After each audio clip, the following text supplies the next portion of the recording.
कि लाख दलदल हो पाँव जमाए रखना, कि लाख दलदल हो पाँव जमाए रखना, हाथ खाली ही सही ऊपर उठाए रखना, हाथ खाली ही सही ऊपर उठाए रखना। कौन कहता है छलनी में पानी नहीं रुकता, कौन कहता है छलनी में पानी नहीं रुकता, बर्फ जमने तक हाथ लगाए रखना, बर्फ जमने तक हाथ लगाए रखना। दोस्तों, एक बहुत ही बड़ा राजा था, बहुत ही अच्छा था, नामी था, बहुत ही सुंदर भी था, एक्टिव भी था, तीर अंदाजी में माहिर था, तलवार अंदाजी में माहिर था, यानी हर काम में माहिर था। जो आसपास के राज्य थे उन सबको वो हरा देता था, कभी भी उनसे पराजित नहीं होता था, सब पे विजय प्राप्त कर लेता था। यानी हर काम में, कोई भी काम ऐसा नहीं था कि उस राजा को आए नहीं, हर काम उस राजा को आता था। इसी कारण उसके जो पड़ोसी राज्यों के राजा थे वो सब उससे जलते थे, उससे जलने लगे थे कि ये इतना कामयाब कैसे है, ये कभी भी हारता नहीं है, हर काम में ये बहुत अच्छा है, और सब उसकी तारीफ करते थे।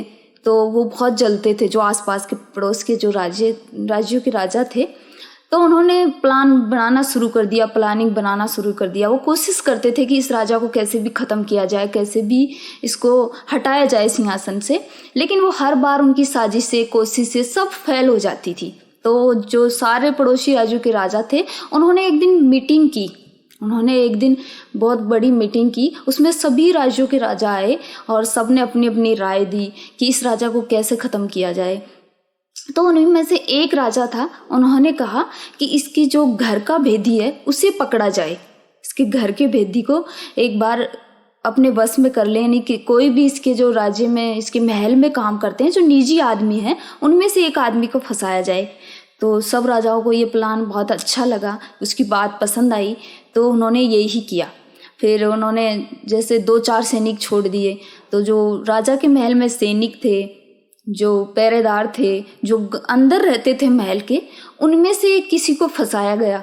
यानी आपको मोती दिए जाएंगे, हीरे दिए जाएंगे, आपको हमारे राज्य का मंत्री बनाया जाएगा, आप तो यहाँ पर चौकीदारी कर रहे हो, यानी लालच दिया गया उनको। तो वो एक उनमें से फंस गया, सैनिक था राजा का, बहुत ही निजी था, हमेशा जो राजा के साथ रहता था उसी को फंसा लिया, उसी सैनिक को फंसा लिया। बोले कि तेरे को बहुत सारा माल दिया जाएगा, मंत्री बनाया जाएगा। तो वो फंस गया, लालच में आ गया। एक दिन जब शाम को राजा भोजन कर रहे थे, उसी टाइम उसने राजा के दूध में नींद की दवा मिला दी, और जैसे ही राजा ने वो दूध पिया और राजा बेहोश हो गए, सो गए। तो उस राजा को बोरी में डाल के, यानी किसी भी गठरी में डाल के जंगल में ले गया, जहाँ पर वो सारे राजा उस सैनिक का वेट कर रहे थे, इंतजार कर रहे थे। वहाँ पे ले जाकर उसको सौंप दिया। अब जो इनाम था इसको दे दिया गया और अपने राज्य में इसको ले गए।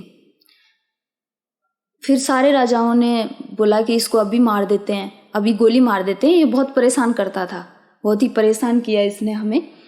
तो उन्होंने, तो कुछ एक राजा था उनमें से, उसने कहा नहीं, गोली नहीं मारेंगे, इसने बहुत तड़पाया है हमें, तो इसको भी तड़पा तड़पा कर मारेंगे। तो वहाँ पे पास में ही एक बड़ी सी गुफा थी, उस गुफा में उस राजा को डाल दिया, और बड़ा सा पत्थर, उस 2-4 आदमियों से भी नहीं हिले, इतना बड़ा पत्थर उस गुफा के गेट में लगा दिया ताकि राजा बाहर नहीं निकल पाए।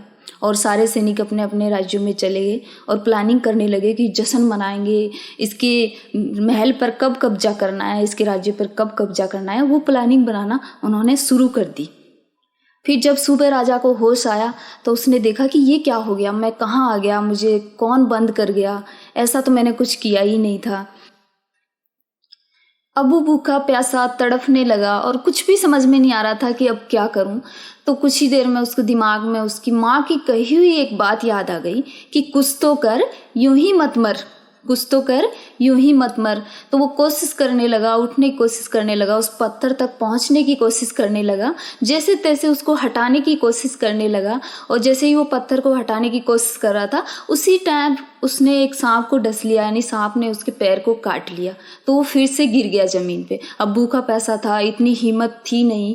फिर वो ऐसे सोचने लगा कि बहुत ही बड़ी मुसीबत आ गई, मुश्किल पे मुश्किल आए जा रही है, समस्या पे समस्या आई जा रही है, कुछ समझ में ही नहीं आ रहा है। लेकिन फिर से उसको वही बात याद आ गई, माँ वाली।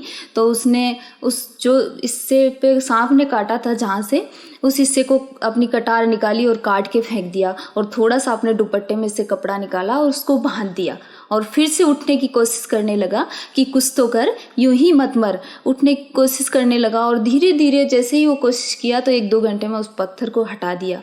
पत्थर को हटा के वो अपने राज्य में पहुंच गया और अब की बार हिम्मत करके उसने उस पत्थर को हटा दिया और अपने राज्य में पहुंच गए, जिससे पहले कि वो दूसरे राजा उस राज्य को अपना बनाते। तो इस पूरी कहानी से यही सार निकलता है कि हमारे जीवन में कितनी भी बड़ी से बड़ी मुश्किलें आ जाए, कितनी भी बड़ी से बड़ी समस्या आ जाए, कभी भी हमें हौसला नहीं हारना। हौसला बहुत ही बड़ी चीज़ होती है, हिम्मत बड़ी ही चीज़ होती है कि कभी भी हमें हारनी नहीं चाहिए। तो अपना हौसला बनाए रखना। हिम्मत करे इंसान तो मदद करे भगवान।